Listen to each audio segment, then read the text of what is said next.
Glória a Jesus. Amém?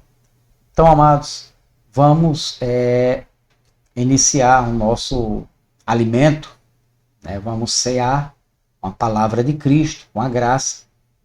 E a terceira parte desse tema é muito importante, né? Mateus 24, 8, né? Para a glória de Jesus, que diz: tudo isto será o início das dores. Tudo isso será o início das dores. Ou seja, panta de tauta arche rudinon, né? Então, a palavra grega panta de tauta arche rudinon.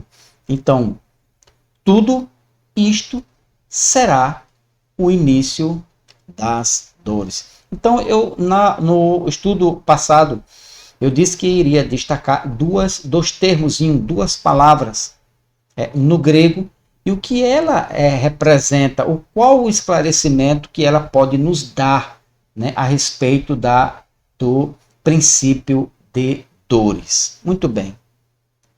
Então, princípio, esta palavra aqui, que fala tudo isto, é o início ou princípio, né? Ela vem do grego arche, que significa, que é um substantivo feminino, que significa origem, princípio ou início, né? Então, arche é início, é princípio, é uma origem, né? Então, arche seria iniciar, né? O termo quer dizer isto, iniciar uma ação, um processo, um começo que terminaria com uma grande catástrofe. Então, arche, que vem de princípio, do início, de começo, princípio de quê? Das dores. Então, esse contexto, ele quer dizer que este início, este princípio, né? Ele teria um meio, e este meio chama-se início das dores, né? Dores de parto, como de uma mulher que está prestes a dar o parto. Agora, no final disso aí, seria uma grande catástrofe, ok? Então, e esta catástrofe, né, ela culminaria com a grande tribulação. Então, esse princípio de dores que os discípulos passaram, que aqueles judeus, os escolhidos, passaram, certo? No ano 67, 68, 69 e culminou em 70, né? Da primeira era cristã, não é 1970 não, né? É no ano 70 da primeira era cristã. Então, esse princípio de dores que eles passaram, né, terminou com uma grande catástrofe ou a grande tribulação, ok? Então, com a grande tribulação. Agora, esta tribulação, ela foi única, local, nunca houve e nem haverá jamais. Quem falou isso foi Jesus, né? Eu, pelo menos, já tenho visto no YouTube alguns pastores, teólogos, dizendo que a tribulação ela tem respingo. Jesus disse que não. Ela foi única, nunca houve e jamais haverá. Vamos ver se isto é verdade. Será que Jesus falou isso? Mateus, capítulo de número 24 e o versículo de número 21. Olha o que é que Jesus fala sobre a grande tribulação que houve em 70. Porque haverá então grande tribulação, como nunca houve. Jesus estava no ano 30, para 70, 40, aquela geração que ele disse, né? No versículo 33, 34, né? Então ele disse: não passará esta geração e isto aqui vai acontecer. Aconteceria, e aconteceu de verdade. E ele diz: porque haverá então grande tribulação, como nunca houve desde o princípio do mundo até agora, e jamais haverá. Então ela foi única, exclusiva para os judeus. Os judeus. Condenação, sentença, juízo. Jesus veio fazer juízo, né, em 70, né, trazendo condenação para os judeus. Então, ela foi local, né, e foi única. Não vai ter outra grande tribulação dessa não, dessa aqui não. Então outro termo, então esse termo que a gente usou aqui de princípio, né, para o princípio das dores, arche, né, que é a origem, princípio, início. Então ele traz o início de uma mulher em dores de parto. Jesus fala isso, Paulo também ainda fala sobre isso, que seria, né, o meio, né, o início, o meio, e terminaria, né, o final desta dor de parto, ou dores de parto, certo? Terminaria com a grande tribulação, e que isto ocorreu no ano 70. Arre. Outra palavra também que a gente pode, que eu posso destacar aqui, é rudim. Rudim, que vem da raiz grega, também outra palavra grega, que é rudinon, que é também um substantivo feminino, que literalmente esta palavra rudim ou rudinon significa dores de parto. Dores de parto. Podemos ver isto em 1 Tessalonicense, né? 1 Tessalonicense, capítulo de número 5, né? E o versículo de número 3. 1 Tessalonicense, capítulo de número 5, e o versículo de... Vamos para o versículo de número 1 até o 3. Ele diz: Irmãos,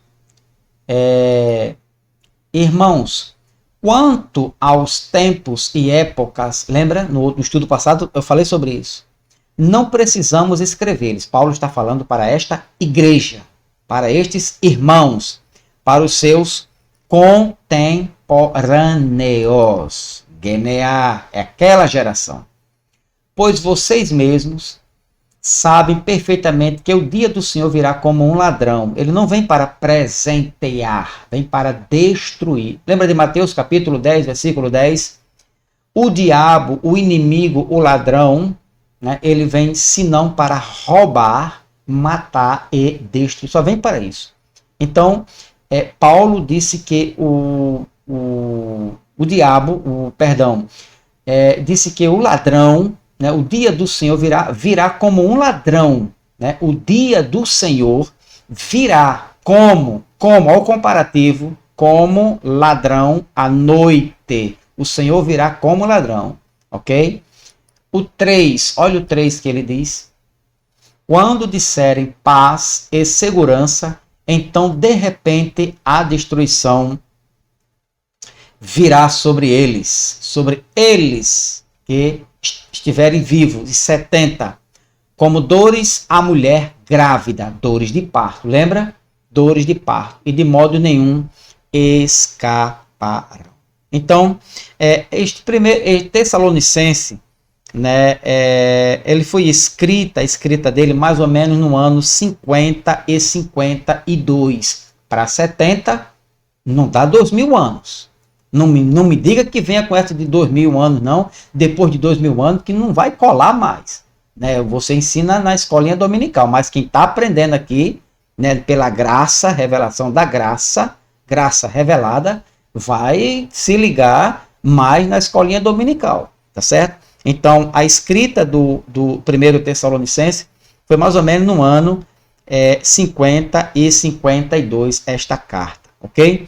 Então, no versículo 3 ainda, olha só, quando disserem paz e segurança, então de repente haverá destruição, né? Repente destruição. Então, em uma outra versão diz repentina destruição. Então, esta palavra para destruição, tá vendo aqui? Tá ligado aqui? O termo essa palavra aqui, destruição, ela vem do grego roletros, que é um substantivo masculino e significa destruição, ruína, morte, perdição. Olha o que Paulo estava dizendo. Haverá repentina destruição. Haverá o quê? Ruína, morte e perdição. E muito. Foram mais de 2 milhões mortos. Foi uma carnificina, foi uma podridão. O sangue deu literalmente em Jerusalém, nas proximidades do templo. Este homem aqui narra, ele diz que o sangue deu mais ou menos na canela, né? Eu estou traduzindo para você, mas a escrita diz que o sangue deu na canela, né? A podridão foi grande, o desespero foi tão grande que uma mulher teve que comer, né, a carne de seu filho. Ali não valia ouro nem prata, não tinha valor, né? Na catástrofe, na desgraça, né? Na escassez braba mesmo. Pro ouro, prata, dinheiro, moeda, não tem valor. O que tem valor é farinha. Sabia disso? É água. Sabia disso? Por quê? Porque o homem mais rico da cidade de Jerusalém, um grande empresário na época, ele trocou toda a sua fazenda, todo o seu ouro, por um punhado de farinha. Veja a situação como estava lá, certo? Então, roletros significa destruição. Paulo diz, haverá uma repentina destruição, uma ruína, morte e perdição. E isto aconteceu literalmente em 70, né? A grande tribulação. Eles estavam passando já pelas dores de parto. Outra coisa, outra observação também, Paulo estava se referindo a punições divinas. Paulo estava escrevendo aos Tessalonicenses, aos irmãos contemporâneos, Geneá, da sua época, preparando as mentes dele, preparando psicologicamente, preparando espiritualmente para o que viria anos, daqui a mais ou menos a uns 20 anos, né, ou 18 anos mais na frente, deste grande sofrimento, desta grande destruição, da grande tribulação. Vamos ver isto aqui também em 2 Tessalonicenses. Olha o que é que diz 2 Tessalonicenses, capítulo de número 1, 2 Tessalonicenses, capítulo de número 1, do versículo 7 e 9. Olha o que é que diz.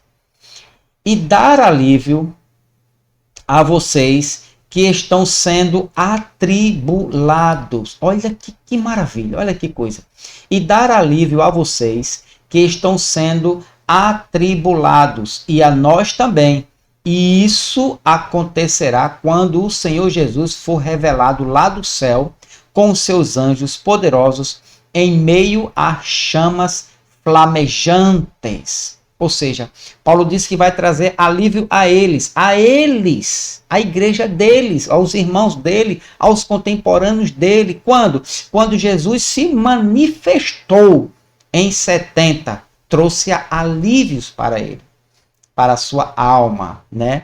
Para o seu espírito. Amém? Quando Jesus se manifestar lá do alto com poder e glória. E isso aconteceu em 70. Agora veja o versículo de número 8. Ele punirá os que não conhecem a Deus e os que não obedecem ao evangelho de nosso Senhor Jesus Cristo. Então Paulo estava se referindo às punições divinas, ao juízo divino sobre Israel em 70. Outro termo também que a gente pode ver aqui é sobre princípio de dores, né? A gente viu arre, estamos vendo rudim, que significa dor aguda, né? De uma mulher em trabalho de parto, certo? Quando ela vai sentir aquela dor profunda, uma dor maior, uma dor aguda, né? Rudim significa isso, dor aguda. Talvez a última dor para ela parir, para ela ter o filho. Então, Rudim é dor aguda de uma mulher em trabalho de parto. Nos contextos de Mateus, Marcos, Lucas e 1 Tessalonicenses, capítulo 5, versículo 3, que fala do trabalho de parto de mulheres, do trabalho de parto. Então, nesses contextos, trata de um começo de dor, sofrimento, calamidade, destruição do tipo mais severo. Ou seja, Rudim significa dor aguda de uma mulher em trabalho de parto. E nos contextos de Mateus, Marcos, Lucas e 1 Tessalonicenses capítulo 5, versículo 3, trata de um começo de dor, sofrimento, calamidade, destruição do tipo mais severo. Então, vou trazer aqui para você, vou voltar em 1 Tessalonicenses, que Paulo fala sobre o Rudim, capítulo de número 5 e o versículo de número 3.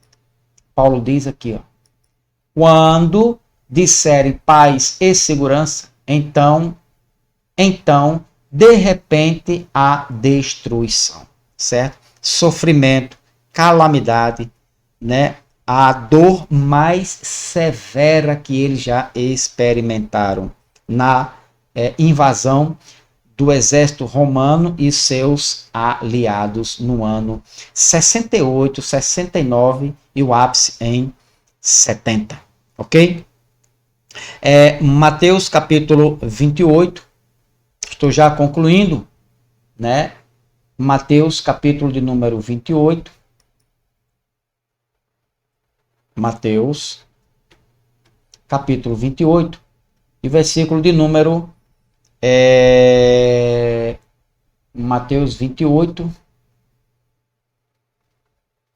Deixa eu voltar aqui rapidinho. Mateus capítulo 28. Mateus capítulo. Perdão.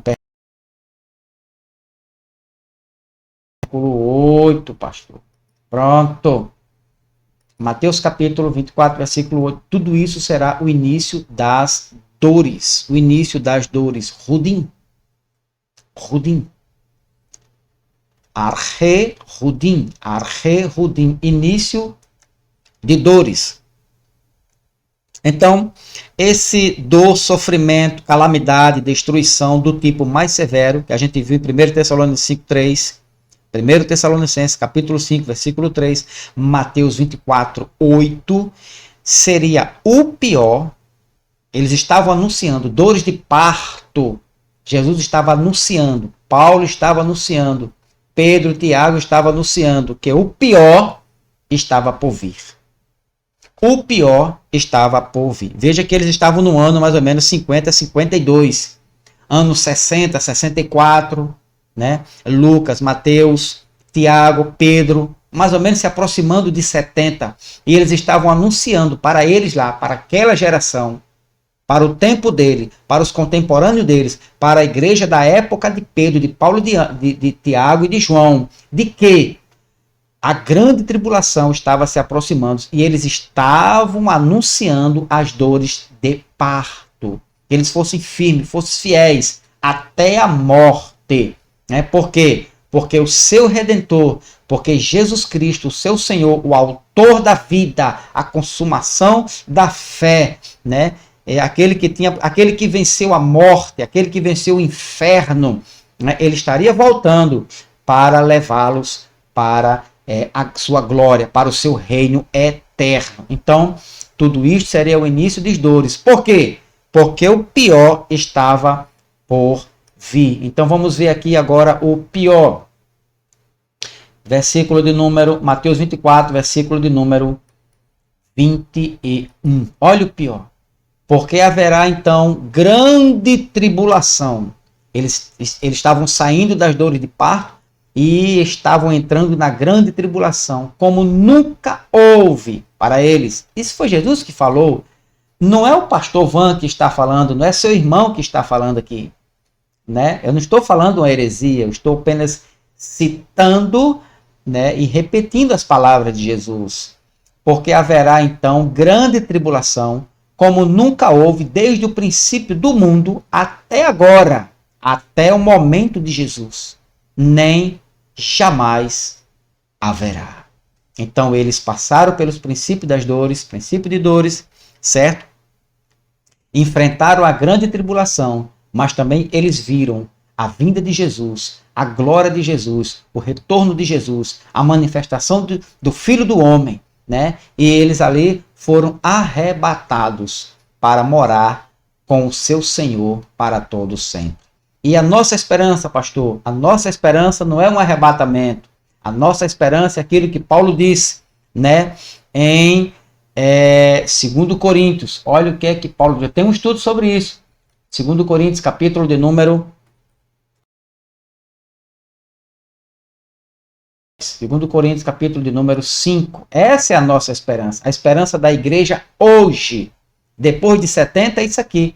Sabemos que se for destruída a temporada habitação, esta casa, né, este tabernáculo, essa tapera, né, este corpo corruptível, esta casa destrutível, sabemos que se for destruída a temporária, até um tempo determinado, tempo de validade, habitação terrena em que vivemos, temos da parte de Deus um edifício, uma casa eterna no céu, não construída por mãos humanas. Então a nossa casa está preparada.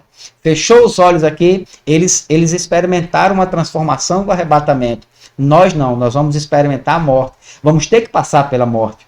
Mas fechamos os nossos aqui, os de Cristo, os eleitos. Fechamos os nossos olhos aqui, abriremos com um corpo glorioso, um corpo incorruptível, um corpo imortal, né?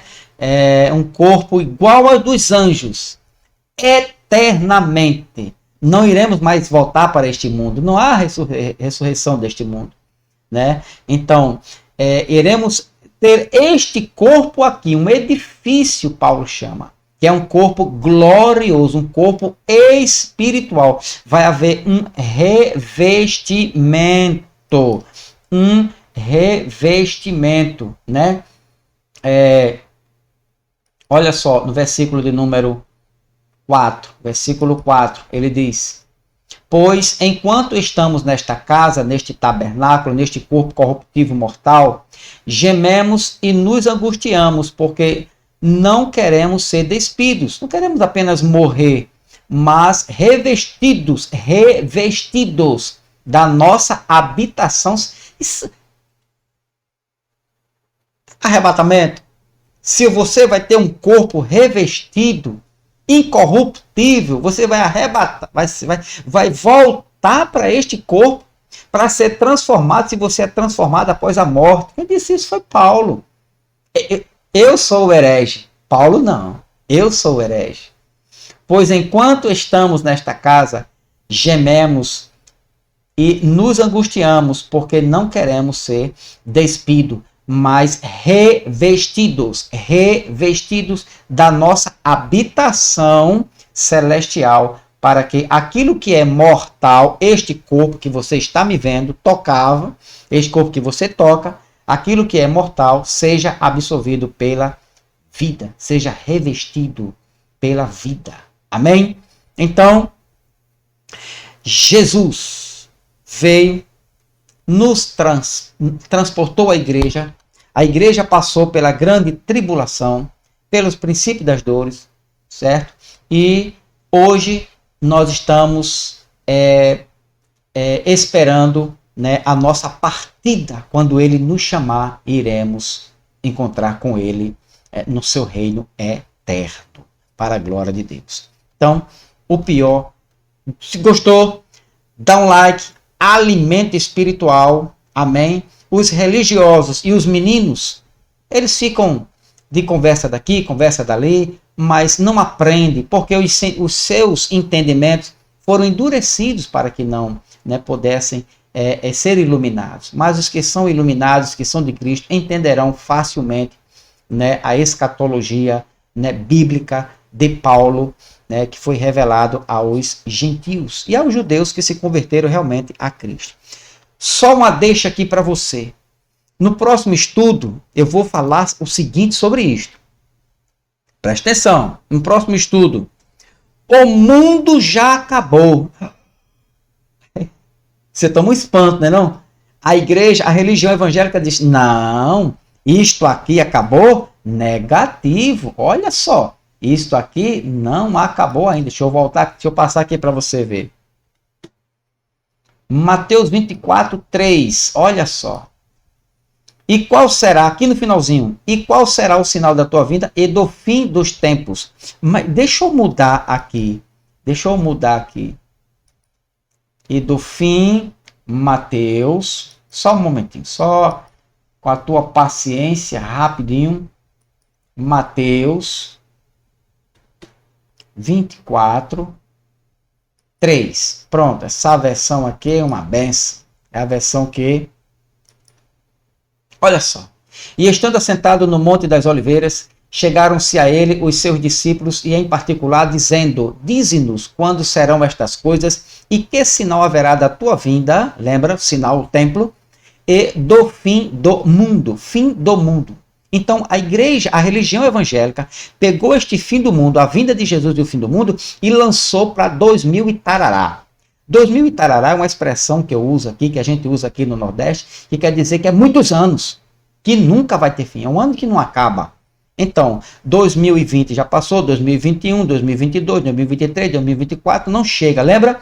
Na Primeira Grande Guerra Mundial, ele não veio, na Segunda não veio, na morte dos 6 milhões de judeus por Hitler, ele não veio. E quando é que ele vai vir? Vai cair um meteoro, um meteorito e tal e tal. E eles dizem que as estrelas vão cair do firmamento. Nada disso, nada disso. Jesus já veio. E o fim do mundo? E este fim do mundo aqui, que é espantoso, na escolinha dominical que ele diz, estamos no fim do mundo, olha, estamos no fim do mundo, é o fim do mundo. Vamos crescer na graça, o fim do mundo. Então, no próximo estudo, o mundo já acabou, você nem viu e nem te contaram. O que, pastor? O mundo, este mundinho aqui de baixo aqui, este mundo já acabou. Você nem viu. E o pior, nem te contaram e nem te contam na escolinha dominical. Tá certo? Próximo estudo. Então, vou deixar um versículo aqui para você, né, para a glória de Deus. Efésios capítulo 1. Vou deixar aqui, Efésios, capítulo 1, versículo. Efésios, capítulo de número 1, versículo 1 e o versículo de número 18. Para a gente fechar. É para você esse versículo. Para que o Deus de nosso Senhor Jesus Cristo, o Pai da glória, vos dê em seu conhecimento o espírito de sabedoria e de revelação. Que você receba o espírito de sabedoria e de revelação para entender a graça. Senão, não entendem. Pela teologia e escatologia da religião evangélica, você não vai entender. Você vai esperar Jesus daqui a 1 bilhão de anos. Você vai morrer, vai se encontrar com ele, vai receber um corpo glorioso, incorruptível, imortal, vai morar no reino eterno e ele não vem. Repito, para você, meu irmão e minha irmã, para que o Deus de nosso Senhor Jesus Cristo, o Pai da glória, vos dê em seu conhecimento o espírito de sabedoria e de revelação. Agora, o 18, que Deus lhe deu o espírito de sabedoria e revelação para você entender a graça. O 18, tendo iluminados os vossos olhos do vosso entendimento. Que Deus ilumine os olhos do teu entendimento. Amém? Deus te abençoe grandemente. Faça resplandecer sobre ti a graça o conhecimento, a iluminação dos teus olhos, ou seja, do teu entendimento, para que você, quando olhar as Escrituras e ver a graça de Cristo, e ser abençoado todos os dias, para a glória do nome de Cristo Jesus. O Senhor te abençoe e continue te abençoando com todas as sortes de bênçãos espirituais em Cristo Jesus. Amém? Tenham todos a paz de Cristo.